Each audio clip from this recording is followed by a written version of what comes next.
Just a touch of your love is enough to knock me off of my feet. Oh, just a touch of your love, just a touch of your love. Hi guys! Good afternoon! So welcome to my YouTube channel. So meron na naman tayong bagong video for today, and I hope na naririnig niyo ako ngayon guys kasi mahina lang yung boses ko and then may sipon po kasi ako. But for you, gagawin ko itong vlog number 3. And what I'm going to do is magro-room tour. Yes, i-room tour ko lang naman kayo dito sa maliit kong kwarto. Dito sa room tour na to guys, I just want to share you kung ano yung room na inuuwian ko every time na magagaling ako ng Manila. Kasi doon po ako nag-work and then minsan lang po kami makauwi dito. So for you, ipapakita ko lahat sa inyo kung ano man pwede kong ipakita dito ngayon sa room ko para pagdating ko ng Manila, hindi po kayo magtaka. Yan yung main reason ko why I'm doing this room tour guys. Sana ma-enjoy nyo and please keep on watching!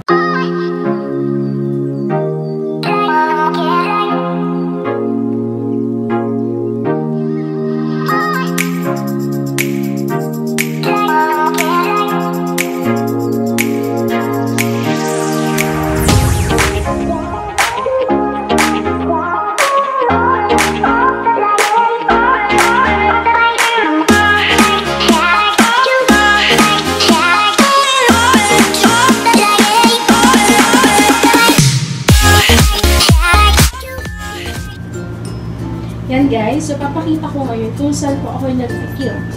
And then, as you can see, wala po akong makeup dyan na nakalabas. Kasi gusto ko po lahat ng makeup ko nakatago para hindi siya marumihan.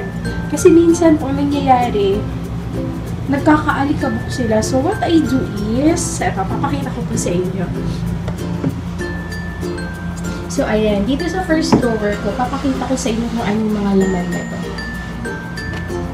So, dito sa drawer na to, nandito lahat ng foundation ko. Foundation powder, lip tints, lipstick, and then, final powder, and then, nandito rin yung cream ko na Estee Lauder. Okay. So, we have here the Maybelline Dream Satin Skin. We also have the Maybelline Fit Me Matte Poreless. And then, may primer din tayo, which is yung Chaville. Ayan siya. And then, ito yung ginamit ko kahapon. Ayan. I have also here yung tinted brow gel from Lichido Lip Tints Anastasia lipstick. This is from my mother, and then 5 shades po yan, pero dyan na, hindi ko na ilalabas. So, ito yung ginagamit ko final powder after ko mag-apply ng foundation. Super ganda nito guys, promise. Ayan. Meron din ako dito ng primer na L'Oreal True Match, Glow Cream, and then yung mga ginagamit kong eyebrow is from Careline. Best Brow Perfect Liner, and then ito, Nichido Eyebrow. This is in the shade Hazelnut. Ayan. Yan yung mga nasa first drawer. Dito naman sa second drawer ko, ayan. Nandito yung hair curler and straightener ko. And then, as you can see, puro blush on and eye palettes lang po lahat lang po. First thing you're gonna see is yung Quick FX na Motion Mattifier. I also use this as a primer kasi sobrang ganda yan. And then, next one is yung Tinted Moisturizer. I also have here eyeshadow palette from Chaville. And then, pink eyeshadow palette from Eva Belena. And then, ito, bigay sa akin to ng TSO my teacher namin sa office. From Miniso po yan. And then, itong dalawang palette na to from Max Studio. And then, na Perfect Nudes, bigay ito ng asawa ng tito ko na galing ng America. So, ayan. Yung iba naman dito is, binili ko na itong mga to. So, dyan na lang yan para hindi ko sila magulo.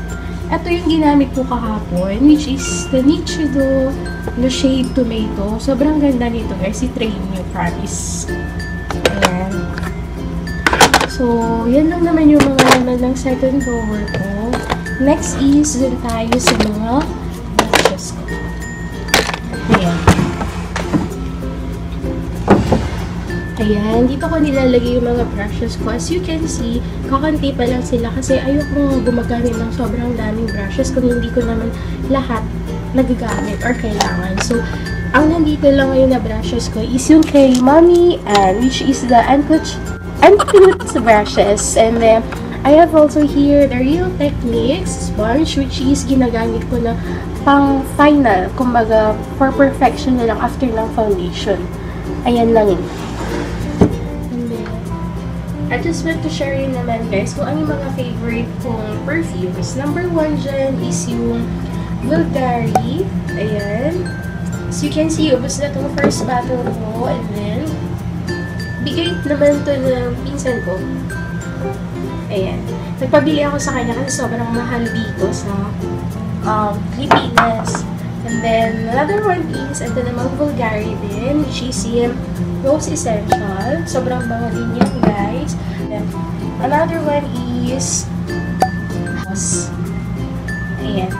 Favorite din yun ng kapatid ko na sobrang bango. And then, I just want to share kung anong ginagamit ko ngayon na watch. Is this watch, bigay yan ng mother ko. And then, ito naman is MK. So, yun na.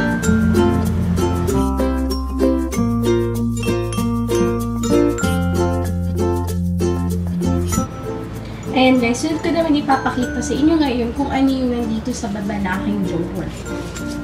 Ayan, so dito, dyan ko lang naman nilalagay lahat ng mga shoes ko na ginagamit ko. And then, dito naman sa kabila, kung ano lang yan. Okay? And then, ayan guys, as you can see, meron tayo ng jar dito na fish. Nagsiswitch yun sa gabi, pero hindi ko na isi-switch ngayon kasi matagal na namin hindi ginagamit. And then, ito yung naman yung mga figurines ng swan, horses, and then, syempre ako yan, and then yung dragon, and another horses. Tsaka, dun din sa other side, meron tayo dyan yung figurine, no? Fish, which is gumagana rin yan, pero hindi ko ginagamit.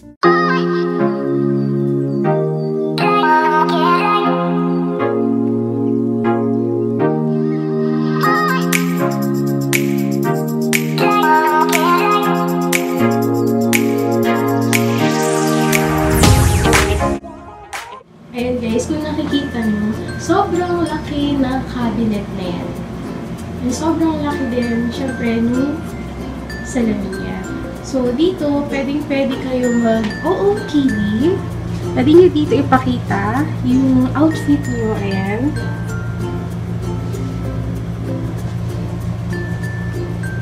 And then, ang laman lang naman ng mga to yan. Wala masyadong laman to guys. Kasi, yung mga damit ko nasa Manila naman. Ayan, kung ano-ano lang yung mga nakalagay dyan.